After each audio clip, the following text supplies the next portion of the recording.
বিপ্লবী বাজেট সম্ভব নয় জানালেন অর্থ উপদেষ্টা। কালো টাকা সাদার বিধান জুলাই চেতনার পরিপন্থী বলছে সিপিডি। দলগুলোর সঙ্গে চলছে ঐক্যমত্য কমিশনের বৈঠক। শর্ত সাপেক্ষে ৭০ অনুচ্ছেদ বাতিলের পক্ষে প্রায় সব দল।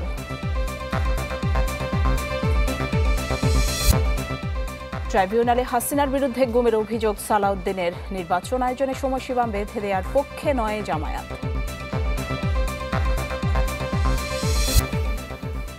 ভোট নিয়ে সরকারের সঙ্গে দূরত্ব বাড়ছে বিএনপির। দায়িত্বশীল ভূমিকার তাগিদ বিশ্লেষকদের। কাল শুরু হচ্ছে হজের আনুষ্ঠানিকতা। প্রস্তুতি চূড়ান্ত সৌদি প্রশাসনের।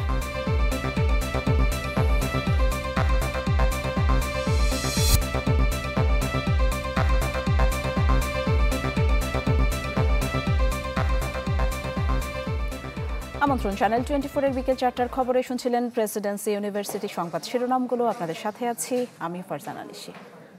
দর্শক, শুরুতে 2025-26 অর্থ বছরের বাজেটের খবর।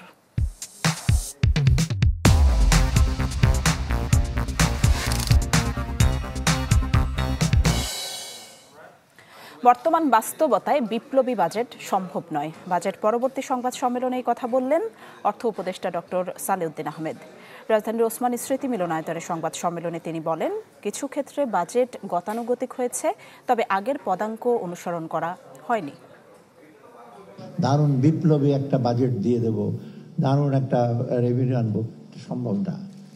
আপনার কতগুলো ফ্রেমওয়ার্ক মেথডোলজি আছে, সেটা তো ফলো করতে হবে। তবে যে আমরা একটা পদাঙ্ক অনুসরণ করে সামনে যাচ্ছি সেটাও ঠিক না। অনেকে বলেছে, একজন তো বলেছে আমি কোন পথে যাচ্ছি, আগের মতোই গতানুগতিক। যা হোক, সেটা কিছুটা গতানুগতিক আছে। দর্শক, রাজধানীর ওসমানী স্মৃতি মিলনায়তনে বাজেট পরবর্তী সংবাদ সম্মেলনে কথা বলছেন জ্বালানি উপদেষ্টা ফাজুল কবির খান। আমরা সরাসরি চলে যাচ্ছি সেখানে। আমরা করছি সেটা না। তো যাই হোক, তো আমি ফিরে আসার পরে আমরা আগে থেকে ব্যবস্থা করছিলাম 4টা অতিরিক্ত এলএনজি কার্গো আনার, কিন্তু এটা একটু ওই যে আপনারা জানেন যে নিম্নচাপের কারণে সমুদ্রে উত্তাল আবহাওয়া ছিল, ফলে ওটা ডকিং করতে পারে নাই। কিন্তু যেই মুহূর্তে ডকিং করছে, আমি ফিরে আসতেই দেখি যে সব জায়গাতেই যেখানে জ্বালানি সরবরাহ, গ্যাসের সরবরাহ ছিল, সেগুলো আবার সঠিক হয়ে গেছে। এবং আমাকে একের পর এক উদ্যোক্তা আমাকে ফোন করে বলছেন যে আপনি আসার পরে আপনি কি গ্যাস নিয়ে আসছিলেন নাকি? আমি বলছি না, আমরা গ্যাস নিয়ে আসিনি, আমরা আসলে গ্যাস আনার পরিকল্পনা করেছিলাম এবং সেই পরিকল্পনার যে ফলশ্রুতি। তো ওই জন্য এখন আমরা যেটা চেষ্টা করছি, একটা সবাই মিলে একটা পরিকল্পিত উন্নয়ন চেষ্টা করছি এবং আমরা এইসব টেমপ্লেটগুলো এস্টাবলিশ করে যাচ্ছি। রমজানে কীভাবে লোড ফ্রি রাখতে হয়, তারপরে ঈদের যাতায়াত কীভাবে করতে হয়, চট্টগ্রামের জলাবদ্ধতা কীভাবে মোকাবেলা করতে হয়, এই অর্থনীতির কী বলে যে এক্সচেঞ্জ রেটকে কীভাবে স্টেবিলাইজ করতে হয়, তারপরে হচ্ছে যে এইভাবে নানান রকম আমরা টেমপ্লেট আমরা এস্টাবলিশ করে যাচ্ছি, যে এখন যাতে সামনে যারা সরকার আসবেন তারা এগুলো দেখতে পারবেন এবং এগুলো যদি তারা অবলম্বন করেন তাহলে আমাদের জনজীবনের জন্য স্বস্তির কারণ হবে। আচ্ছা, কৃষি মন্ত্রী, মাননীয় অর্থ উপদেষ্টা, আমি একটু, কারণ কৃষি মন্ত্রী তো শুধু মধ্যবিত্ত না, নিম্ন কৃষকদের জন্য পরে নিরস কাজ করেছেন, আপনি যদি কিছু বলেন।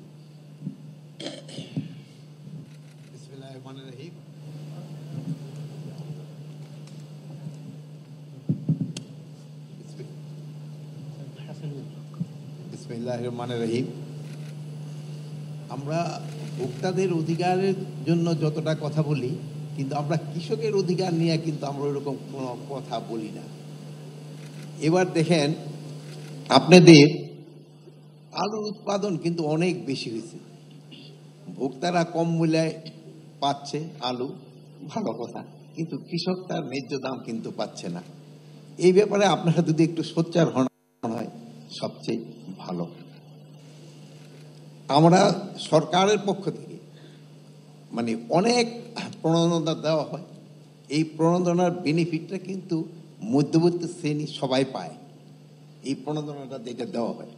আর আপনারা যদি দেখেন, এবার কিন্তু এই ঈদের সময় যে বাজার ছিল, প্লাস এখনো যে বাজার, যেটা সবজির বাজার করেন বা চাউলের বাজার করেন, কিন্তু একটা স্বস্তিকর পরিস্থিতির ভিতরে আছে। আপনারা অন্যান্য বছরের তুলনায় যদি এটা কম্পেয়ার করেন, আমার মনে হয় দামটা অনেক কমের ভিতরে আছে। আর আমাদের এবার প্রোডাকশনের দিকে যদি দেখেন, আমাদের গতবারের থেকে এবার কিন্তু সবকটা প্রোডাকশনই কিন্তু আমার বেশি হয়েছে। এটার ভিতরে এবার জানেন যে এই বড় ফসলটা এবার বাম্পার হয়েছে, বাম্পার ফসল বলা যায়। এবার প্রায় 15 লক্ষ মেট্রিক টন আমাদের এই ধান উৎপাদন বেশি হবে আশা করি, যেহেতু আমাদের প্রায় 85% ধান এই বড় ধানে কাটা হয়ে গেছে। রাজশাহী অঞ্চল এবং রংপুর অঞ্চলে কিছু কিছু রয়ে গেছে, হয়তো কিছুদিনের ভিতর পুরাটা কাটা হয়ে যাবে। এতে প্রায় আমরা আশা করতেছি যদি বিবিএস ইনফরমেশন কারেক্ট হয় তবে প্রায় 15 লক্ষ মেট্রিক টন বেশি হবে। বাজেট পরবর্তী সংবাদ সম্মেলনে কথা বলছিলেন জ্বালানি উপদেষ্টা এবং স্বরাষ্ট্র উপদেষ্টা। আমরা সরাসরি যুক্ত ছিলাম সেখানে। চলে যাব পরের খবরে। 2025-26 অর্থ বছরের বাজেটে অপ্রদর্শিত আয়কে বৈধতা দেওয়ার বিধান রাখার কড়া সমালোচনা করেছে Centre for Policy Dialogue CPD. রাজধানীর একটি হোটেলে বাজেট প্রতিক্রিয়ায় বলা হয়, কালো টাকা বৈধ করার প্রক্রিয়া অন্তর্বর্তী সরকারের কাছ থেকে অপ্রত্যাশিত। একই সাথে এটি জুলাই বিপ্লবের সাথে সাংঘর্ষিক বলেও মনে করে সিপিডি। সংবাদ সম্মেলনে আরও বলা হয়, প্রস্তাবিত বাজেটে মূল্যস্ফীতি 6.5% নামিয়ে আনা সম্ভব হবে না। কঠিন হবে সামষ্টিক অর্থনীতির লক্ষ্যমাত্রা অর্জন করা। সমালোচনা করা হয় কৃষি, খাদ্য, শিক্ষা, স্বাস্থ্যে যথাযথ বরাদ্দ দেয়া না দেয়ার।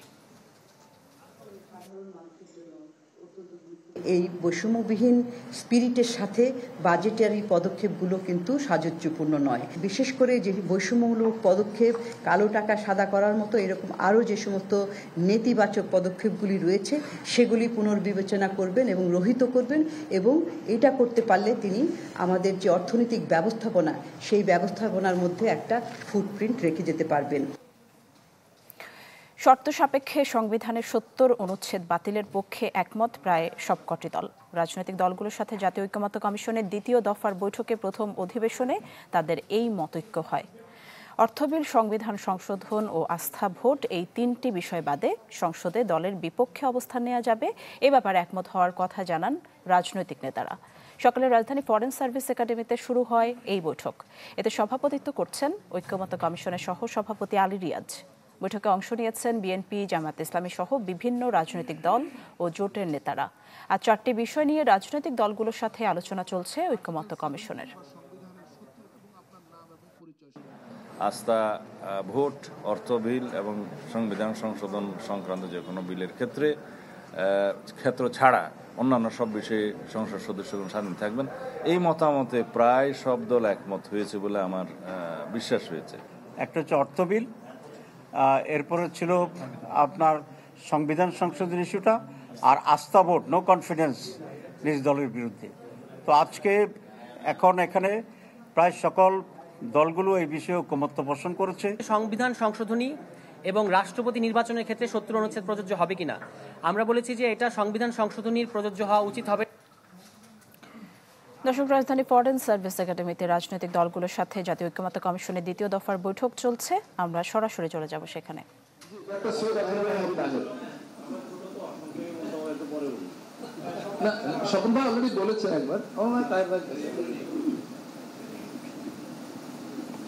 আমার কাছে মনে হচ্ছে যে প্রস্তাবগুলো কিছুটা জটিল। আমরা এবার একসাথে মধ্যে অনেক এক্সপেরিমেন্টের দিকে যেতে চাচ্ছি, তো যেটা পৃথিবীর আর কোথাও এরকম সদস্য কিছু আছে কিনা আমি জানি না। থাকলে ভালো হতো যে আমরা দেশ সম্পর্কে জানতাম এবং সেখান থেকে অভিজ্ঞতা নিতে পারতাম। কেন আপনি কয়েকটা পয়েন্টস এখানে নিয়ে আসছেন। একটা হচ্ছে 300 আসনের জায়গায় 400 আসন, এবং আগে কিন্তু 350 ছিল, কিন্তু সেটা 300 প্লাস এখানে পিআর সিস্টেমে অ্যানাদার 50। এখানে পিআর বললাম কেন, এখন তো প্রপোর্শনালিটি হচ্ছে, যে দল যতটা আসন পাচ্ছে আসন ভিত্তিক পিআর এটা। তো তাহলে এখানে আর 100টা যেটা বলছেন আপনি 300, কিন্তু 400 হচ্ছে না। এখানে 50 নারীর আসনটা 100 হচ্ছে। এই 400টা সকলের জন্য কিন্তু কমনলি এখানে এনজয় করার কোনো সুযোগ নেই। সুতরাং এটাও এক ধরনের ব্যত্যয় বা ভিন্নতা, আমি যেটা বলবো শব্দ যেটাই সেটা এখানে আছে। 3 নম্বর আপনি বলছেন গণ্যমান। গণ্যমান যদি হয় তাহলে একটা ইউনিয়নে 9টা ওয়ার্ড আছে, তো 3 মিলিয়ন মেম্বার আছে, কমিশন বা মেম্বার আছে। তাহলে এই 3 জন এখন যেভাবে হচ্ছে সেটা হচ্ছে 3টা ওয়ার্ড থেকে একজন মহিলা মেম্বার হচ্ছে, আর একটা ওয়ার্ড থেকে একজন পুরুষ মেম্বার হচ্ছে। তো দুর্নিয়ম যদি হয়। রাজধানী ফরেন সার্ভিস একাডেমিতে রাজনৈতিক দলগুলোর সাথে জাতীয় ঐক্যমত্য কমিশনের দ্বিতীয় দফার বৈঠকে আমরা সরাসরি যুক্ত ছিলাম। যাব পরে। অবশেষে নিজের গুমের অভিযোগের বিচার চেয়ে আন্তর্জাতিক অপরাধ ট্রাইব্যুনালে অভিযোগ জমা দিলেন বিএনপি নেতা সালাউদ্দিন আহমেদ। সকালে চিফ প্রসিকিউটরের কাছে লিখিত অভিযোগ জমা দেন তিনি, যেখানে প্রধান আসামি করা হয়েছে সাবেক প্রধানমন্ত্রী শেখ হাসিনাকে। পরে তার অভিযোগ আমলে নিয়ে তদন্তের জন্য পাঠিয়ে দেন তদন্ত সংস্থায়। 2015 সালের 10 মার্চ রাজধানীর উত্তরা থেকে নিখোঁজ হন বিএনপি নেতা সালাউদ্দিন আহমেদ। 62 দিন পর একই বছরের 11 মে ভারতের মেঘালয়ের শিলংয়ে স্থানীয় পুলিশ তাকে উদ্ধার করে। তবে 5 আগস্ট শেখ হাসিনা পালিয়ে যাওয়ার পর 11 আগস্ট 9 বছর পর দেশে ফেরেন তিনি। কিন্তু দেশে ফেরার 9 মাস 23 দিন পর সেই গুমের অভিযোগ মঙ্গলবার ট্রাইব্যুনালে দাখিল করলেন সালাউদ্দিন আহমেদ। কেন এই দেরি, নিজেই দিলেন ব্যাখ্যা। আরও অনেক আগে আসার কথা ছিল মামলা করার জন্য, বিভিন্ন রকমের ব্যস্ততা এবং তথ্য উপাত্ত সংগ্রহ করতে একটু দেরি হয়েছে, যার জন্য আমি বেশ কয়েক মাস আগে যেটা করতে পারতাম সেটা আমার দেরি হয়ে গেল। এদিন শেখ হাসিনাকে প্রধান আসামি করে আসাদুজ্জামান খান কামাল, বেনজির আহমেদ, সাবেক আইজিপি শহীদুল সহ 7 জনকে নিজের গুমের জন্য আসামি করেন এই বিএনপি নেতা। বললেন তিনি বিচার চান সেই গুমের। ভবিষ্যতে বিএনপি ক্ষমতায় আসলেও এই ট্রাইব্যুনালে বিচার চালিয়ে যাওয়ার কথা জানান তিনি। জুডিশিয়াল এক্সট্রা জুডিশিয়াল কিলিং হয়েছে প্রায় 2700-র মতো, পুলিশ কাস্টডিতে মারা গেছে অসংখ্য।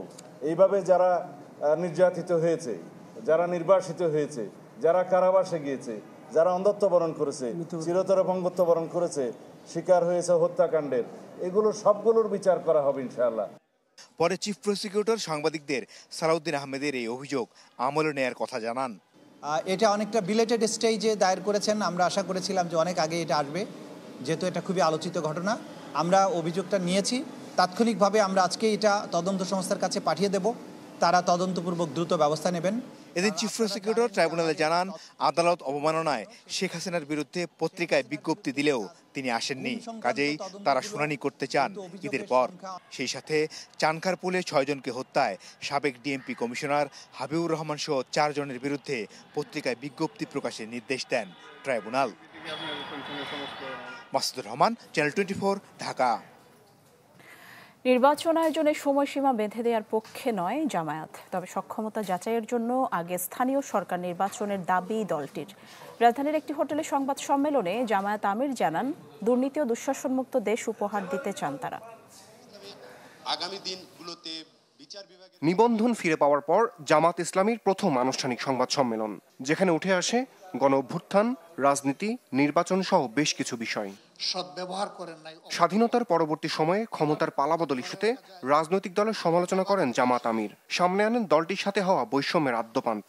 ক্ষমতায় যিনি যখন গিয়েছেন, কিভাবে ক্ষমতা ধরে রাখা যায় এবং আবার ফিরে আসা যায়, এটাই ছিল তাদের মুখ্য উদ্দেশ্য। আমরাই একমাত্র সেই দুঃখ জর্জরিত দল, যেই দলের 1 থেকে 11 জন পর্যন্ত ক্রমান্বয়ে সিরিয়ালি 11 জন নেতাকে দুনিয়া থেকে নিষ্ঠুরভাবে বিদায় করে দেওয়া হয়েছে। জানান, নির্বাচন নিয়ে জামাত ইসলামের ভাবনা। প্রত্যাশা করেন নির্বাচন কমিশন তাদের চেয়ারের সম্মান রাখবে। আমরা কারো কাছে কোনো ফেভারিজম চাই না। তারা যে জায়গাটায় বসেছেন, এটা আমানতের জায়গা, সম্মানের জায়গা, বিশ্বস্ততার জায়গা এবং জাতিকে একটা ভালো নির্বাচন উপহার দেওয়ার জায়গা। আমরা আশা করব তারা তাদের সম্মান নিজেরা রক্ষা করবেন। গুরুত্বপূর্ণ সংস্কার সম্পন্ন করে সরকারের প্রধান যিনি, তার ঘোষিত সময়ের ভিতরে একটি সুষ্ঠু নির্বাচন অনুষ্ঠিত করতে হবে, যেখানে জনগণ ভোট দিবে এবং ভোটের যথাযথ প্রতিফলন দেখতে পাবে। নিবন্ধন ফিরে পাওয়ার পর জামাত ইসলামের প্রতীক দাড়িপাল্লা নিয়ে তৈরি হওয়া সংকট কেটে যাবে প্রত্যাশা জামাতের শীর্ষ নেতার। এরকম আরো বহু প্রতীক বাংলাদেশে আছে, যেটা রাষ্ট্রীয় অনেক গুরুত্বপূর্ণ জায়গার প্রতীক। এই কারণে বাংলাদেশ জামাত ইসলামের দাড়িপাল্লা যেতে পারে না। সংবাদ সম্মেলনে অংশ নেন রাজনৈতিক দলের প্রতিনিধি ও কয়েকটি দেশের কূটনীতিকরা। মিশন শেয়ার। রমিজ হুসাইন, চ্যানেল 24, ঢাকা। ডিসেম্বর নাকি জুন নির্বাচন কখন হবে এ প্রশ্নে ক্রমেই দূরত্ব বাড়ছে সরকার ও বিএনপির। দলটির নেতাদের বক্তব্যেও ইঙ্গিত মিলছে সরকারকে অসহযোগিতার। এমন বাস্তবতায় বিএনপিকে দায়িত্বশীল হয়ে ধৈর্য ধরার পরামর্শ রাজনৈতিক বিশ্লেষকদের, আর সরকারের প্রতি আহ্বান সংস্কার ও বিচার কাজ ত্বরান্বিত করার। সাদবিন শফিকের report. We have to wait 6 months more. So that's one view. That's why the politicians are looking for not all political parties, just one particular. গেল সপ্তাহে জাপান সফরে একটি অনুষ্ঠানে প্রধান উপদেষ্টা ডক্টর মোহাম্মদ ইউনূস বলেছেন, বাংলাদেশে ডিসেম্বরে নির্বাচন চায় শুধু একটি দল। এরপর অন্তর্বর্তী সরকার বনাম বিএনপি সম্পর্কের অনর্বর দিকটা আরও স্পষ্ট হতে থাকে। তিনি অসত্য কথা বলবেন এটা তো আমরা কখনো কল্পনাও করি না। জাপানে গিয়ে তিনি বলেছেন একটা মাত্র দল বিএনপি ডিসেম্বরের মধ্যে নির্বাচন চায়। এটা কি সত্য? ডিসেম্বরের মধ্যে নির্বাচন হতে হবে। আপনি ডেট যদি না দিতে পারেন আমরা একটু অপেক্ষা করবো, তাহলে আমরা ডেট দিয়ে দেব। অন্তর্বর্তী সরকার জুন আর বিএনপি ডিসেম্বর। নির্বাচনের রোডম্যাপ নিয়ে ক্রমেই ঘনীভূত হচ্ছে টানাপোড়েন। এছাড়া বেশ কিছু মৌলিক সংস্কার প্রশ্নেও বিপরীত মেরুতে দুই পক্ষ। তবে কি সরকারের উপর থেকে সহযোগিতার হাত তুলে নেয়ার যে ইঙ্গিত দিচ্ছিল দলটি, তার বাস্তবায়ন শুরু হয়ে গেল? এমন অভিযোগ মানছেন না তারেক রহমানের উপদেষ্টা ডক্টর মাহদি আমিন। গত বছর অগাস্ট থেকে ধরে এবছর ডিসেম্বর পর্যন্ত কাউন্ট করি, এখানে কিন্তু 1 বছর 4 মাস যথেষ্ট লম্বা একটা সময় রয়েছে। প্রত্যেকটা সরকারিতে জবাবদিহিতার একটা জায়গা রয়েছে। গত 10 মাসে কেন সংস্কারের সেরকম অগ্রগতি হয় নাই, কেন বিচারের তেমন কোনো দৃশ্যমান আমরা ফলাফল দেখি নাই, সেই বিষয়গুলো সামনে আসছে। এর পাশাপাশি অন্তর্বর্তী সরকারের বিভিন্ন পর্যায়ে বিভিন্ন ধরনের আমরা দেখছি দুর্নীতির এলিগেশন আসছে, দুর্নীতি প্রুফ আসছে। এটা তো জনগণের যে গণ অভ্যুত্থানের আকাঙ্ক্ষা ছিল সেটার সাথে সাংঘর্ষিক। তাদের নির্বাচন ছাড়া আর কোনো কথা নাই। প্রফেসর ইউনূস যেটা বলেছেন যে আমি জুনের 30 তারিখ পর্যন্ত সময় চাই, তো ডিসেম্বর আর জুনের মধ্যে তফাৎ হলো 6 মাস। তো এই 6 মাস কি বিএনপি অপেক্ষা করতে পারে না? রাজনৈতিক বিশ্লেষক ডক্টর দিলেরা চৌধুরী মনে করেন, কিছু উপদেষ্টার সক্ষমতা ও সংস্কার প্রক্রিয়ায় ধীরগতি নিয়ে প্রশ্ন আছে বটে, তবে বৃহত্তর রাজনৈতিক স্বার্থে বিএনপিকে আরও দায়িত্বশীল ভূমিকা রাখার পরামর্শ তার। ওনাকে অস্থিতিশীল করার অনেক রকম চেষ্টা হচ্ছে। তার মধ্যে যদি আমাদের দেশের রাজনৈতিক দলগুলি পর্যন্ত সেই মিছিলে যোগ দেয়, তাহলে এটা তো খুব দুঃখজনক। দিতেই হবে আঙ্গুল তুলে প্রফেসর ইউনূসকে একটা হুমকি দেওয়ার মতো, এটা তো আমরা একটা দায়িত্বশীল রাজনৈতিক দলের কাছ থেকে আশা করি নাই। আমরা যদি দেখি গতকালের রিপোর্ট বেরিয়েছে যে 49টা যে নিবন্ধিত রাজনৈতিক দল আছে তার মাঝে অন্ততপক্ষে 34টা রাজনৈতিক দল কিন্তু এই ডিসেম্বর ইলেকশন চাচ্ছে। সুতরাং এটি শুধু বিএনপির না, শুধু রাজনৈতিক দলগুলো না, যে জনগণের প্রতিনিধিত্ব করি আমরা, যে বিভিন্ন শ্রেণী পেশার মানুষের আকাঙ্ক্ষাকে আমরা ধারণ করি, সবাই কিন্তু চায় খুব দ্রুত একটা অবাধ, সুষ্ঠু এবং গ্রহণযোগ্য নির্বাচন হোক। সংস্কার ও নির্বাচনের রোডম্যাপ ইস্যুতে কিছুদিন পরপর তৈরি হচ্ছে টালমাটাল পরিস্থিতি। তবে নতুন বাংলাদেশে কাঙ্ক্ষিত সঠিক গতিপথ নির্ধারণে বড় নিয়ামক হিসেবে বিএনপিকে আরও সময়োপযোগী নীতি নির্ধারণের পরামর্শ বিশ্লেষকদের। সাদবিন শফিক, চ্যানেল 24, ঢাকা। বিকেল 4টার খবরে একটা বিরতি নিচ্ছি, ফিরছি একটু পরে।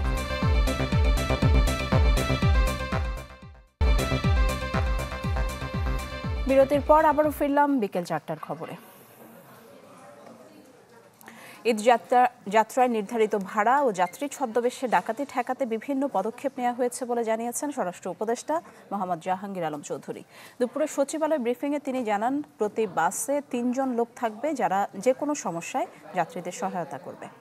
ঈদ যাত্রাটা যেন নির্বিঘ্নে হয়, যাওয়া এবং আসাটা। তো আপনি মালিক এবং শ্রমিক প্রতিনিধি সবাই একটা আমরা ধন্যবাদ দিয়েছি এই জন্য যে গতবার ঈদ যাত্রাটা কিন্তু একেবারে নির্বিঘ্নে ছিল, যেটা আপনারাই প্রচার করছেন। প্রতিটা বাসে 3 জন করে লোক থাকে। তো তারা যদি কোনো বাসে কোনো রকমের ঝামেলায় পড়ে, তারা কোনো প্রশাসনের নাম্বার থাকলে তাদের সাথে জানাই দিবে।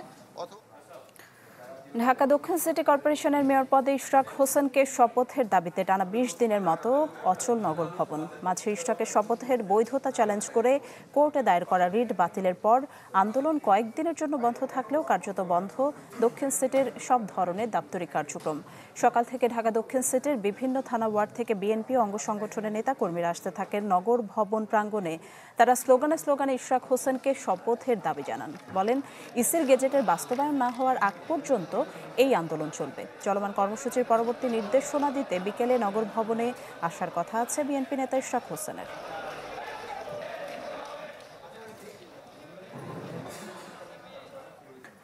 সচিবালয় কর্মকর্তা কর্মচারী ঐক্য ফোরামের অধ্যাদেশ নিয়ে আপত্তির বিষয়গুলো বিবেচনার মানসিকতা সরকারের আছে। বিষয়টি নিয়ে উপদেষ্টা পর্যায়ে উচ্চ পর্যায়ের কমিটি গঠন হবে বলে জানিয়েছেন আইন উপদেষ্টা অধ্যাপক আসিফ নজরুল।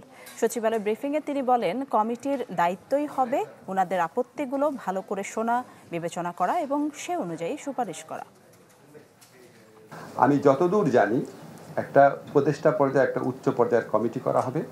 কমিটিকে দায়িত্বই দেওয়া হবে যে ওনাদের যে আপত্তিগুলো আছে এগুলি ভালো করে শোনা, বিবেচনা করা এবং সেটা অনুযায়ী সুপারিশ প্রণয়ন করা। তবে আপনাদেরকে কাইন্ডলি একটু স্মরণ করিয়ে দেই, কমিটি কিন্তু সিদ্ধান্ত দেয় না, কমিটি প্রস্তাব দিবে। এটা উপদেষ্টা পরিষদের মিটিংয়ে আইনটা পাশ হয়েছে, উপদেষ্টা পরিষদের মিটিংয়ে এটা উপস্থাপিত হবে। আমাদের যে কমিটিটা গঠন করা হবে সেই কমিটির প্রস্তাবটা। কাল থেকে শুরু হচ্ছে পবিত্র হজ। অত্যাধুনিক প্রযুক্তি ও ঐতিহ্যের মিশেলে এরই মধ্যে বেশ কিছু ব্যবস্থা নিয়েছে সৌদি প্রশাসন। বাড়ানো হয়েছে গ্র্যান্ড মসজিদের চারপাশের এলাকা, এতে বেড়েছে মুসল্লিদের ধারণ ক্ষমতা। উদ্ধার অভিযানে ব্যবহার করা হচ্ছে কৃত্রিম বুদ্ধিমত্তা চালিত ড্রোন সাকর। এছাড়া 11টি ভাষায় হজযাত্রীদের পরামর্শ দিতে রয়েছে এআই চালিত সেবা কেন্দ্র। পবিত্র হজের মূল আনুষ্ঠানিকতার বাকি আর একদিন। এরই মধ্যে হজের প্রস্তুতি চূড়ান্ত করেছে সৌদি আরবের হজ ও উমরা মন্ত্রণালয়। প্রস্তুতি শেষে হাজিদের জন্য দেয়া হয়েছে জরুরি নির্দেশনা। মন্ত্রণালয়ের জারি করা নির্দেশনায় জোর দিয়ে বলা হয়েছে, আরাফার দিন সকাল 10টা থেকে বিকেল 4টা পর্যন্ত হজযাত্রীরা যেন তাঁবুর বাইরে না থাকে। অতিরিক্ত গরমের কারণে ওই সময় জাবালে রহমাত ও মসজিদে নামিরাতে যাওয়া থেকে বিরত থাকার পরামর্শ দেওয়া হয়েছে। হজযাত্রীদের সুবিধায় এবছর গ্র্যান্ড মসজিদের আশপাশে 2,35,000 এলাকা জুড়ে বাড়ানো হয়েছে ফুটপাত এবং হাঁটার পথ, যা গুরুত্বপূর্ণ পরিবহন রুট এবং আশপাশের সুবিধাগুলো থেকে গ্র্যান্ড মসজিদে যাতায়াত আরও সহজ করবে। বানানো হয়েছে 30,000 বর্গমিটারের ছায়াযুক্ত এলাকা, যেখানে রয়েছে বিশ্রামের সুবিধা। কেবল তাই নয়, বাড়ানো হয়েছে নামাজের জায়গাও। ফলে এবছর গ্র্যান্ড মসজিদে অতিরিক্ত 60,000 মুসল্লির ধারণ ক্ষমতা বৃদ্ধি পেয়েছে। এবছর হজযাত্রীদের জন্য আরও উন্নত মানের এবং নিরাপদ সড়ক তৈরি করেছে সৌদি কর্তৃপক্ষ। রাবারের ফ্লেক্সিবল রোড সেফটি প্রযুক্তি ব্যবহার করে রাস্তাগুলোকে করা হয়েছে প্রশস্ত। নামিরা মসজিদ থেকে আরাফাতের আল মাশায়ের ট্রেন স্টেশন পর্যন্ত 16,000 বর্গমিটার পর্যন্ত বাড়ানো হয়েছে বিশেষ পথ। হজের আগে মক্কায় চালু করা হয়েছে বিশ্বের বৃহত্তম শীতলকরণ ব্যবস্থা, যার মোট ক্ষমতা 1,55,000 টন শীতলীকরণ। হজযাত্রীদের সুবিধার্থে এই ব্যবস্থা আগেভাগেই উন্মুক্ত করার সিদ্ধান্ত নেয় গ্র্যান্ড মসজিদ ও মসজিদে নবমী বিষয়ক জেনারেল প্রেসিডেন্সি। এছাড়া হজযাত্রীদের পরিবহন, বাসস্থান এবং খাবার সম্পর্কিত প্রশ্নের জবাব ও পরামর্শ দিতে খোলা হয়েছে কৃত্রিম বুদ্ধিমত্তা পরিচালিত বিশেষ সেবা কেন্দ্র, যা হজযাত্রীদের 11টি ভাষায় 24 ঘন্টা পরিষেবা দেবে। অগ্নি নির্বাপন ও উদ্ধার অভিযানে সহায়তার জন্য মোতায়েন করা হয়েছে কৃত্রিম বুদ্ধিমত্তা চালিত ড্রোন সাকর, যা উচ্চ ঝুঁকিপূর্ণ এলাকায় জরুরি অবস্থা মোকাবেলার একটানা 12 ঘন্টা পর্যন্ত কাজ করতে পারে। অগ্নি নির্বাপন ক্ষমতা সম্পন্ন ড্রোন অনায়াসে বহন করতে পারে 40 কেজি। মিলা খন্দকার, চ্যানেল 24। সংবাদের এই পর্যায়ে নিচ্ছে আরও একটা বিরতি, আমাদের সাথে থাকুন।